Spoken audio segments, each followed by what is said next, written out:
आत्मीय भाइयों और बहनों, आपको पुस्तक गुरु गीता निवेदक डॉक्टर प्रणव पांड्या, लेखक ब्रह्मवर्चस्व पढ़कर सुना रहे थे। आइए इसी क्रम में पिछले वीडियो के क्रम में अगले मंत्रों को, गुरु गीता के अगले मंत्रों की व्याख्या करते हुए अगले मंत्रों को बताएंगे। गुरु का वाक्य ब्रह्म वाक्य समान। साथियों, गुरु गीता गुरुगत प्राण शिष्यों के लिए मंत्रमय है। जो शिष्य हैं वे महामंत्रमयी गुरु गीता का मर्म समझते हैं। उन्हें मालूम है कि मंत्र साधक की मानसिक चेतना की दशा व दिशा को आमूल चूल बदल देता है। यह बदलाव लोहे को सोने में बदलने जैसा है। मंत्र पारस के छूते ही सब कुछ बदल जाता है। लोहे की कलंकालिक सोने की स्वर्णिम आभा बिखेरने लगती है। साधना व गुरु कृपा से अनजान चित्त के लिए यह पारस कथा अतिशयोक्ति भरा झूठ लग सकती है, पर जिन्हें गुरु की कृपा छांव मिली है वे जानते हैं कि गुरुदेव की छुअन में सारे आश्चर्यकारी परिवर्तन समाये हैं। उनकी कृपा से सारे संभव सहज संभव हो जाते हैं। साधना का सच, गुरु कृपा का प्रभाव, तार्किक विश्लेषण व गणित शास्त्र के समीकरण की सभी सीमाओं से पार है। सभी सीमाओं से पार है। इसका अतुलनीय प्रभाव हमेशा ही हमें अनुभव करने का निमंत्रण देता है। जिन्हें यह निमंत्रण मिला है, मित्रों, जिन्हें यह निमंत्रण मिला है, जिन्होंने इसका अनुभव पाया है, उनके हृदय इन क्षणों में भी गदगद है व पुलकित है। इस पुलकन के कुछ पल इस गुरु भक्ति कथा के पूर्वोक्त मंत्रों में विवेचित किए गए हैं। इसमें शिव संदेश यही है कि गुरुदेव से अधिक और कुछ नहीं। गुरुदेव से अधिक और कुछ नहीं है। भगवान भोलेनाथ ने यही कहा है, गुरु तत्व परम कल्याणकारी है, मेरा शिव का आदेश है। गुरु ध्यान की सहज प्रणत साफ है। उन कृपालु सदगुरु की कृपा से मैं मुक्त हूँ, ऐसा चिंतन करना चाहिए। ऐसा चिंतन करने वाला सदा ही मुक्त रहता है। कर्मों की श्रृंखला उसे बांधने में कभी समर्थ नहीं होती। इस सच के नए आयाम खोलते हुए भगवान सदाशिव आदि माता भवानी से कहते हैं, आदि माता भवानी से कहते हैं, गुरु दर्शित मार्गेण मनः शुद्धि तु कारेत। गुरु दर्शित मार्गेण मनः शुद्धि तु कारेत। अनित्यम खंडेत सर्वम यद किंचिदात्म गोचरम। गेयम सर्वस्वरूपम च ज्ञानम च मनोच्यते। ज्ञानम ज्ञेय समम कुर्यात् नान्यः पंथा द्वितीयकः। साथियों, गुरुदेव जो भी कहे, जो भी राह दिखाएं, उसी राह पर चलते हुए मन की शुद्धि करना कर्तव्य है। शिष्य को चाहिए कि मनवा इंद्रियों से भोगे जाने वाले सभी भोगों को और सभी अनित्य पदार्थों को त्याग दें। सभी को आत्मस्वरूप अनुभव करना ज्ञान है। जिसे ज्ञान हो रहा है और जिसका ज्ञान हो रहा है, वे दोनों ही समान हैं। अर्थात ये संपूर्ण जगत अपनी आत्मा का विस्तार है। ऐसा अनुभव ही मोक्ष कारक है। इसके सिवा कोई पथ नहीं है इसके सिवा। गुरु गीता के रूप में उचारे गए इन शिव वचनों में साधना, साध्य व सिद्ध का मर्म छिपा हुआ है। साधना वही है जो गुरुदेव बताएं, साध्य वही है जिसकी ओर वे इशारा करें, और सिद्ध वही जिसमें कि उनकी आत्म तत्व के विस्तार रूप में अनुभव हो। इस संपूर्ण जगत में एक ही तत्व है, एक ही सत्य है। इस आत्म तत्व के अनुभव में जो प्रतिष्ठित हो गए वही ज्ञानी है। ज्ञान, ज्ञाता व ज्ञेय में कोई भेद नहीं, सब एक ही का विस्तार है। गुरु द्वारा दिखाई गई राह पर चलने से प्रत्येक शिष्य को यह अनुभूति हो जाती है। इस अनुभूति को बताने वाली एक शिष्य की बड़ी मधुर आप बीती है। गुरु के स्पर्श ने शिष्य को अनायास ही लोहे से सोने में बदल दिया। बंगाल के एक गांव सिहुड़ में जन्म हुआ। मां बाप ने नाम दिया सिद्धेश्वर, जिसे बाद में गांव टोले के लोगों ने मिलकर सिद्धुआ बना दिया। सिद्धुआ, अरे सिद्धुआ बना दिया। जैसा नाम वैसा गुण। सिद्धेश्वर बचपन से ही सीधा और भोला था।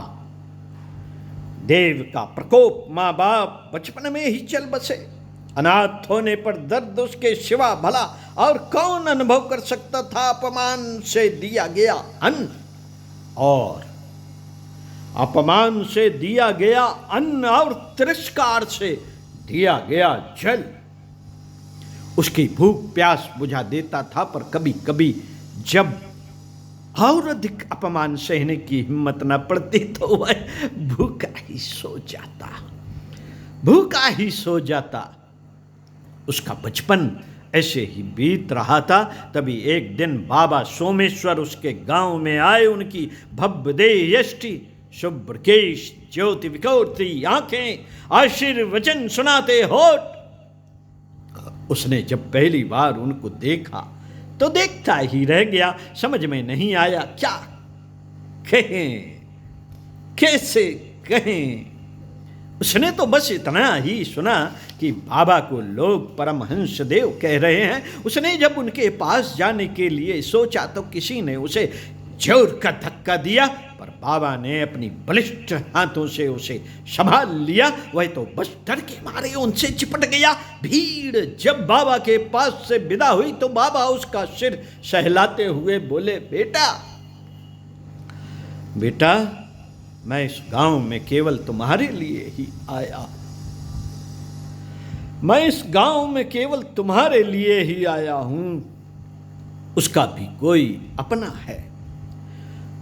यह उसके लिए बड़े अचरज की बात थी, पर बाबा ने उसे बड़े प्यार से मां दुर्गा का मंत्र स्मरण करना सिखाया। बोले, बेटा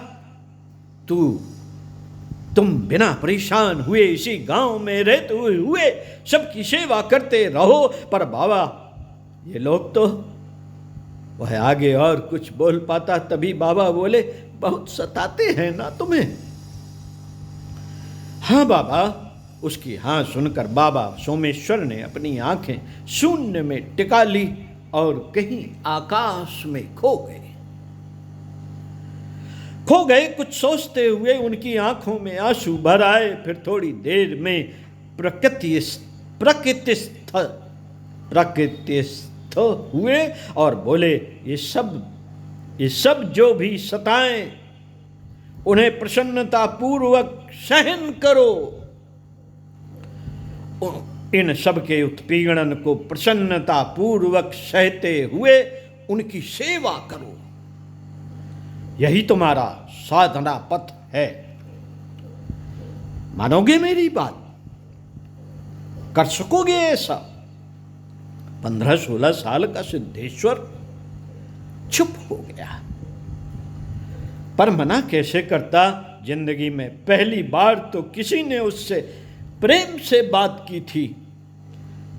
उसमें हामी भर दी मां दुर्गा का स्मरण। सारे तिरस्कार को सहकर सबकी सेवा, यही उसका जीवन बन गया। लोग जितना अधिक अपमानित करते, मां दुर्गा उसे उतनी ज्यादा याद आती। बड़े विहल होकर वह मां को पुकारने लगता,